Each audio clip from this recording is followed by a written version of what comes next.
السلام علیکم ورحمۃ اللہ وبرکاتہ۔ الحمد للہ وکفیٰ والصلاة والسلام علی عبادہ الذین اصطفیٰ، اما بعد فاعوذ باللہ من الشیطان الرجیم، بسم اللہ الرحمن الرحیم۔ کل نفس ذائقۃ الموت وانما توفون اجورکم یوم القیامہ فمن زحزح عن النار وادخل الجنۃ فقد فاز وما الحیاۃ الدنیا الا متاع الغرور۔ رب اشرح لی صدری ویسر لی امری واحلل عقدۃ من لسانی یفقہوا قولی۔ سورہ آل عمران کی آیت نمبر 185، ہماری جو پچھلی نشست تھی صرف اس میں اس آیت مبارکہ کی تلاوت اور صرف ترجمہ میں نے آپ کے سامنے رکھا تھا، لیکن آیت چونکہ بہت اہم ہے لہذا مناسب محسوس ہوتا ہے کہ اس کے بارے میں چند باتیں ہم آپس میں لازماً شیئر کریں۔ یاد ہوگا کہ میں نے عرض کیا تھا کہ زندگی کی سب سے بڑی حقیقت موت ہے۔ اس دنیا میں اللہ کا انکار کرنے والے، فرشتوں کا انکار کرنے والے، جنت اور جہنم کا انکار کرنے والے پیدا ہوتے رہے، لیکن آج تک کوئی مائی کا لال موت کا انکار کرنے والا پیدا نہیں ہوا۔ آج جو شخص زندہ ہے ایک دن لازماً آئے گا کہ وہ نہیں ہوگا۔ وہی بیٹھ کے جس پر ہمارے بزرگ 60 70 سال 80 سال کی عمر تک سوتے رہے، ایک صبح آئے گی کہ وہ بستر خالی ہوگا، اس لیے کہ ایک دن پہلے آپ جو ہے ان کی تجہیز و تکفین سے فارغ ہو کر گویا کہ زمین کی امانت زمین تک پہنچا چکے ہوں گے۔ منہا خلقناکم وفیہا نعیدکم ومنہا نخرجکم تارۃ اخری۔ اسی زمین سے ہم نے تمہیں پیدا کیا، اسی میں تمہیں دوبارہ لوٹا دیں گے، اور ایک دن آئے گا کہ اسی سے نکال کر دوبارہ زندہ کھڑا کر دیں گے۔ تو موت کا انکار کرنے والا کوئی شخص آج تک پیدا نہیں ہوا۔ جو آج زندہ ہے کل نہیں ہوگا۔ اور دوسری اہم ترین بات یہ ہے کہ موت جو ہے وہ اینڈ نہیں ہے۔ ہم مسلمان ہیں، آخرت پر ایمان ہے ہمارا کہ قیامت اور موت کے درمیان ایک پیریڈ ہے جسے ہم برزخ کے نام سے جانتے ہیں۔ اس میں کیا کیفیات ہوں گی، قرآن حکیم میں ذکر موجود ہے۔ فاسق و فاجر لوگوں کو جو ہے سجین میں رکھا جائے گا، ان لوگوں کا جسد خاکی جو ہے وہ تو یہی زمین میں دفن ہے، لیکن ان کی روح جو ہے وہ کوئی بہت ہی بری جگہ ہے، بہت ہی جس کے بارے میں احادیث میں کچھ الفاظ بھی ملتے ہیں کہ بہت ہی سخت مقام ہے، بہت ہی متعفن جگہ ہے سجین۔ تو ان بدکاروں کے، فاسق و فاجروں کی روحیں وہاں رکھ دی جائیں گی اس وقت تک کے لیے جب تک کے لیے کہ قیامت نہیں ہوتی، اور جو اعلیٰ علیین ہیں ان کے جو ہیں علیین میں رکھے جائیں گے، نیکوکار لوگوں کے، اہل تقویٰ کے، فرما برداروں کے۔ لیکن یہ کہ یہ جو ایک پیریڈ ہے جسے آپ برصغیر پیریڈ کہتے ہیں، جس کا اشارہ قرآن حکیم میں بھی ملتا ہے، اصل شے کیا ہے؟ ایمان بالآخرت، کہ مرنے کے بعد کا یہ پیریڈ گزارنے کے بعد پھر اللہ تعالیٰ ہمیں دوبارہ زندہ کرے گا۔ تو گویا کہ جس شخص کا بھی ایمان ہے آخرت پر، مرنے کے بعد کی زندگی پر اور جزا و سزا پر، اپنے اعمال کا یا تو ریوارڈ ملے گا بہترین، یا یہ کہ بدترین سزا ملے گی۔ جو شخص بھی اس پر ایمان رکھتا ہے تو اس کی زندگی کا پھر نقشہ وہ نہیں ہوگا کہ جو کسی مادہ پر شخص کا ہوتا ہے، کسی فاسق و فاجر کا ہوتا ہے۔ تو گویا کہ موت کا تصور جو ہے وہ ہمارے ذہنوں میں اگر موجود ہو اور موت کو ہم کثرت کے ساتھ یاد رکھیں تو یہ شے ہمارے لیے بڑی مفید ہے، اس لیے کہ ہمیں آخرت یاد آتی رہے گی۔ اپنی موت یاد ہے تو مرنے کے بعد کی زندگی کا ایمان جو ہے وہ بھی، اس کی بھی تجدید ہوتی رہے گی۔ نبی اکرم صلی اللہ علیہ وسلم نے اپنے ایک فرمان میں اس بات کی تاکید فرمائی ہے کہ موت کو کثرت کے ساتھ یاد رکھا کرو، اس لیے کہ یہ شے وہ ہے جو تمہیں لذات دنیاوی سے منقطع کرنے والی ہے۔ جب تک انسان زندہ ہے تو اس دنیا میں جو بھی یہاں کی رعنائیاں ہیں، یہاں کی چمک دمک ہے، یہاں کی آسائشیں ہیں، یہاں کی سہولتیں ہیں، کھانا پینا، ہر ایک چیز سے استفادہ کرتا ہے۔ تو حدیث میں فرمایا کیا ہے؟ اذکروا ہادم اللذات الموت، لذات دنیاوی کو منقطع کرنے والی، ختم کر دینے والی شے جو ہے موت، اس کو یاد کیا کرو۔ تو یہ آیہ مبارکہ جو ہے اس کو خاص طور پر ہمیں حرز جان بنانا چاہیے، موت کو ہمیں یاد رکھنا چاہیے۔ اور پھر جیسا کہ حضور نے فرمایا کہ دلوں کے زنگ کو دور کر دینے والی شے کثرت ذکر الموت و تلاوت القرآن۔ ایک تو موت کو کثرت کے ساتھ یاد کرتے رہا کرو، اور دوسرے تلاوت قرآن۔ یہ دونوں چیزیں ہیں، اس کا اگر اہتمام کرو گے، ظاہر تلاوت اگر قرآن حکیم کی تلاوت کرتے ہیں اور صرف اس کو پڑھتے ہیں، اس کی قرات کرتے ہیں، تب بھی یقیناً ثواب ہے، ایک ایک حرف کے عوض 10 نیکیاں ملیں گی۔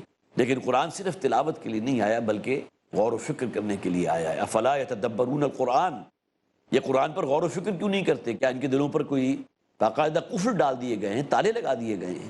اسی طرح فرمایا گیا اسی قرآن کے بارے میں پہلے بھی حوالہ دے چکا ایک موقع پر، سورہ قمر میں 4 مرتبہ یہ الفاظ ریپیٹ ہوئے، وَلَقَدْ يَسَّرْنَا الْقُرْآنَ لِلذِّكْرِ فَهَلْ مِن مُدَّكِرٍ۔ ہم نے اس قرآن کو یاد دہانی کے لیے، نصیحت آموزی کے لیے بہت سہل اور آسان بنا دیا، تو ہے کوئی تم میں سے جو اس سے نصیحت حاصل کرے؟ تو کل نفس ذائقۃ الموت، پھر پڑھ لیجئے ان الفاظ کو، ہر ذی نفس کو موت کا مزہ چکھنا ہے۔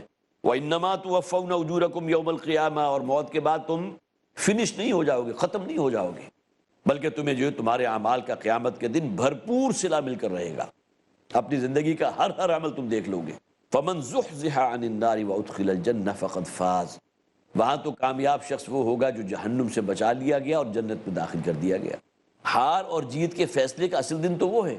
قرآن حکیم میں ایک پوری سورت موجود ہے، سورہ تغابن، اور تغابن کے معنی کیا ہیں؟ ہار اور جیت کے فیصلے کا اصل دن، ذالک یوم التغابن، جس دن اللہ تعالیٰ تمام انسانوں کو جمع کرے گا، وہ ہوگا اصل میں فیصلہ کن دن کی کون ہارا کون جیتا۔ اس دنیا میں بہت سے ایسے لوگ جو ہارے ہوئے سمجھے گئے، اس معنی میں کہ زیادہ روپیہ پیسہ بھی نہیں تھا، کوئی مال و دولت بہت نہیں تھی، ساری زندگی صرف کرائے کے 2 کمروں کے مکان میں گزار دی، موٹر سائیکل سے بڑھ کر کوئی کنوینس انہیں اویلیبل نہیں ہو سکی، تو ہر شخص سمجھتا تھا ناکام ہے، کیا لیا اس نے دنیا سے۔ لیکن اللہ تعالیٰ کے ہاں وہ ممکن ہے کہ جیتا ہوا سمجھا جائے، اس لیے کہ اس کے نزدیک مقدم ترین ترجیح آخرت کی تھی۔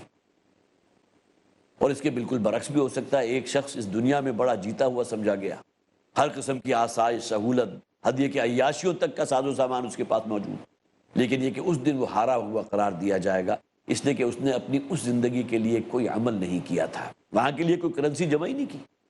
تو ہار اور جیت کے فیصلے کا اصل دن وہ ہے، ذالک یوم التغابن وَإِنَّمَا تُوَفَّوْنَ أُجُورَكُمْ يَوْمَ الْقِيَامَةِ، اور یقیناً تمہیں تمہارے اجر پورے دے دیے جائیں گے قیامت کے دن۔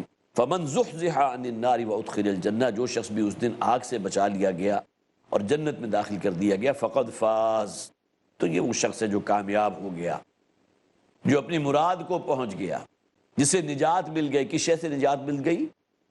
رَبَّنَا اصْرِفْ عَنَّا عَذَابَ جَہَنَّمَ، اے پروردگار ہمیں جہنم کے عذاب سے بچا لے۔ کامیابی صرف یہی، فَمَنْ زُحْزِحَ عَنِ النَّارِ، جو شخص آگ سے بچا لیا گیا، وَأُدْخِلَ الْجَنَّةَ، اور جنت میں داخل کر دیا گیا، وہ ہے کہ جو کامیاب ہے، فَقَدْ فَاز۔ وَمَا الْحَيَاةُ الدُّنْيَا إِلَّا مَتَاعُ الْغُرُورِ، اور دنیا کی زندگی نہیں ہے سوائے دھوکے کے سامان کے۔ دیکھیے اپنے تئیں دنیا کی زندگی بہت بڑی حقیقت ہے، بہت بڑی حقیقت، اس لیے کہ آخرت کی کامیابی کا دار و مدار اسی دنیا کی زندگی پر تو ہے۔ آخرت میں تو 2 ہی امکانات ہیں نا، انہا لجنت ابدا او لنار ابدا، یا جنت ہے ہمیشہ ہمیش کے لیے، کہ جہنم کی دہکتی ہوئی آگ ہے ہمیشہ ہمیش کے لیے، اس کا تو کوئی اینڈ نہیں۔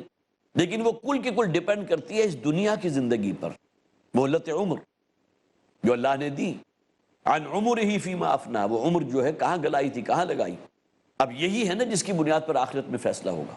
تو دنیا کی زندگی اس اعتبار سے بہت بڑی حقیقت ہے، بہت بڑی حقیقت ہے، لیکن اس کی جو چمک دمک ہے، اس کی جو رعنائیاں ہیں، اس کی جو رنگا رنگی ہے، اس کے اندر جو اٹریکشن ہے، یہ سب سے بڑا فتنہ ہے۔ یہ انسان کو اس کے رب سے دور کرتی ہے، اور اپنے اندر اس مال میں انسان اتنا مست ہو جاتا ہے کہ آخرت اس کی نگاہوں سے اوجھل ہو جاتی ہے۔ قرآن حکیم میں جہاں بھی دنیا کو کہا گیا یہ دھوکے کا سامان ہے، وہ اسی اعتبار سے کہا گیا کہ یہاں کی جتنی بھی سہولتیں، آسائشیں، یہاں کی رعنائیاں، یہاں کی چمک دمک، ہر شے عارضی ہے۔ وہ شخص کو جو خواہ قارون کی سی دولت کا حامل ہو اور بہت کچھ اس کے پاس ہو، لیکن یہ کہ ایسے بھی بہت سے لوگ ہوتے ہیں کہ جن کے بارے میں ہمیں معلوم ہے کہ وہ شخص جو ہے بے چین ہے بڑا شدید، رات کو نیند نہیں آتی جب تک ٹرینکولائزر یا سیڈیٹیوز نہ لے لے۔ یہ تمام چیزیں ہمارے اپنے مشاہدے کی دنیاوی آسائشیں، اور یہاں کے جو ساز و سامان دنیاوی ہے اس اعتبار سے وہ کلائمیکس پر ہے، لیکن اندر روح پیاسی ہے۔ تو یہ جو تمام چمک دمک ہے اس دنیا کی، یہ اصل میں دھوکے کا سامان ہے، انسان کو دھوکے میں مبتلا کر دیتی ہے، انسان اسی کے زلف گراگیر کا اسیر ہو جاتا ہے۔ تو عمل حیات الدنیا الا متاع الغرور، دنیا کی زندگی سوائے دھوکے کے سامان کے اور کچھ نہیں ہے۔ مجھے فوری طور پر سورہ تکاثر کی وہ آیت یاد آ رہی ہے، الہاکم التکاثر حتی زرتم المقابر، تمہیں غافل کر دیا، غفلت میں مبتلا کر دیا روپے پیسے اور دنیا کی چیزوں کی طلب نے۔ اور یہ بات بالکل صحیح ہے کہ یہ حرص اور طمع اور لالچ جو ہے یہ انسان کے اندر کہیں اگر یہ جوت جاگ جائے تو اس کو تو سوائے قبر کی مٹی کے اور کوئی شے جو ہے اس کو ٹھنڈا نہیں کر سکتی۔ یہ آگ ایسی شدید ہے کہ قبر کی مٹی ہے کہ جو انسان کے جو ہے گویا کہ اس کی جان نکلے گی تبھی یہ حرص طمع اور لالچ ختم ہوگی، ورنہ آخری لمحے تک جو ہے وہ حل من مزید، حل من مزید، اسی جو ہے اسی چکر کے اندر انسان اپنی پوری زندگی بتا دیتا ہے۔ لَتُبْلَوُنَّ فِي أَمْوَالِكُمْ وَأَنفُسِكُمْ وَلَتَسْمَعُنَّ مِنَ الَّذِينَ أُوتُوا الْكِتَابَ. دیکھیے بہت خوبصورت آیت تھی، جیسا کہ میں نے عرض کیا تھا اس سے پہلے بھی، کہ جو طویل صورتیں ہیں ان کے درمیان میں کچھ نہ کچھ ایسی آیات آ جاتی ہیں خوبصورت موتیوں کی شکل میں، حکمت کے، بہت خوبصورت، گویا کہ آپ ہیرا کہہ لیجئے، کہ جس کے اندر بڑی گویا کہ تعلیمات کا ایک خلاصہ موجود ہے، جھنجھوڑنے والی بات. لَتُبْلَوُنَّ فِي أَمْوَالِكُمْ وَأَنفُسِكُمْ، تم لازماً آزما جاؤ گے اپنے مالوں کے ذریعے بھی اور اپنی جانوں کے ذریعے بھی. پھر وہی بات کہ ایسا نہیں ہے کہ دین کو قائم کرنے کا جذبہ تمہارے اندر پیدا ہوا تو بڑی ٹھنڈی رستے پر چلتے ہوئے جو ہے بغیر خون بہائے تمہیں کامیابی مل جائے گی. یہ تمہیں اللہ تعالیٰ آزمائے گا. وَلَتَسْمَعُنَّ مِنَ الَّذِينَ أُوتُوا الْكِتَابَ مِنْ قَبْلِكُمْ، اور تمہیں لازماً سننا پڑے گا ان لوگوں سے کہ جن کو کتاب دیے گئے تھے، من قبلکم، تم سے پہلے جنہیں کتاب دی گئی، وَمِنَ الَّذِينَ أَشْرَكُوا أَذًى كَثِيرًا، اور ان مشرکین سے بہت ہی ایذا والی باتیں. حالانکہ مشرکین مکہ کی ایذا جو ہے صرف سماعت تک محدود نہیں تھی، وہ تو حضور کو بھی پاگل بھی کہا گیا، مجنون بھی کہا گیا، دیوانہ بھی کہا گیا، شاعر بھی کہا گیا، اور حد یہ ہے کہ کذاب تک کہا گیا، معاذ اللہ. حالانکہ الصادق کا لقب حضور نے اسی معاشرے سے حاصل کیا تھا، لیکن ظاہر ہے کہ زبانوں پر تو پہرے نہیں لگا سکتے آپ، جو چاہیں بک دیں. تو خود نبی اکرم صلی اللہ علیہ وسلم کی ذات اقدس کو اگر اس طرح ہدف تنقید بنایا گیا ہو، اور نہ صرف یہ بلکہ آپ کے اوپر دست درازی بھی کی گئی ہو، طائف کے موقع پر جس طرح پتھر مارے گئے حضور کو، آپ اس کا تصور کیجئے، انسان کانپ اٹھتا ہے. بالکل بے یار و مددگار، اللہ کی مدد ہے، لیکن اللہ تعالیٰ نے بھی کوئی خول جو ہے حضور کے ارد گرد نہیں تعمیر کر دیا تھا کہ کوئی پتھر حضور تک نہ پہنچے. شدید ترین تکلیف، جسم سے خون بھی بہا. پھر یہ کہ اسی طرح ایک موقع پر آپ بیت اللہ میں عبادت کر رہے تھے، نماز ادا کر رہے تھے، تو ابو جہل جو ہے اس نے کسی کو اشارہ کیا، وہ اٹھا اور وہ چادر جو تھی حضور کے، اس کو حضور کے گردن کے گرد جو ہے بڑھ دے کر اتنی زور سے اور اتنی دیر تک کھینچا کہ آپ کی آنکھیں ابل پڑی. حضرات بریک کا وقت ہو چکا ہے، اب انشاءاللہ تھوڑی دیر کے بعد دوبارہ حاضر ہوتے ہیں تو پھر گفتگو ہوگی اسی موضوع پر مزید آگے.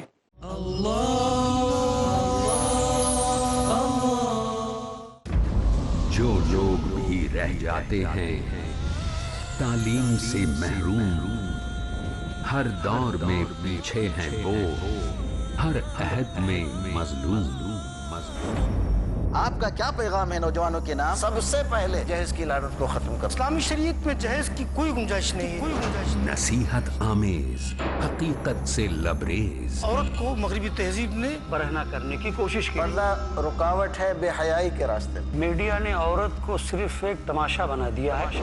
گفتگو جو آپ کو آپ کی تاریخ سے جوڑ دے. معاشرے اور سماج میں ظلم کو ختم کرنے کے لیے ملکی سیاست میں حصہ لیں. علم جس سے آپ ساری قوموں کو پیچھے چھوڑ دیں. اسلام نے ہم کو ایک لائحہ عمل دیا ہے، انسانوں کی خدمت کرنا، تمام مسائل کو حل کرنا، یہ ہماری ذمہ داری ہے. خوبیاں جن کی بنیاد پر اسلام پھیلا ساری دنیا میں کو بکو. علمی گفتگو ہر اتوار اور جمعہ شام 4 بجے اور دوبارہ صبح 4:30 بجے انڈیا میں پیس ٹی وی اردو پر. بسم اللہ الرحمن الرحیم. اقرأ باسم ربک الذی خلق، خلق الانسان من علق.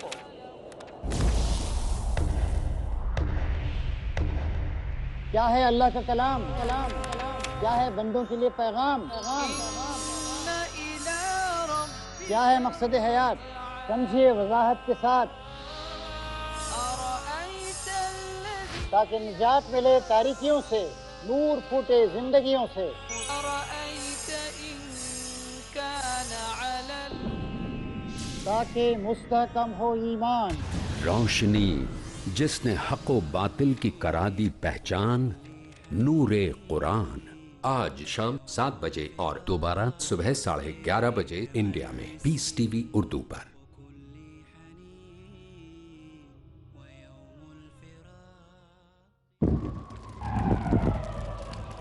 Dialogue, discussion, debate, rebuttal, conclusion. Eliminate misconceptions about religion. Get enlightened. Witness Dr. Zakir Naik in a battle of words in Crossfire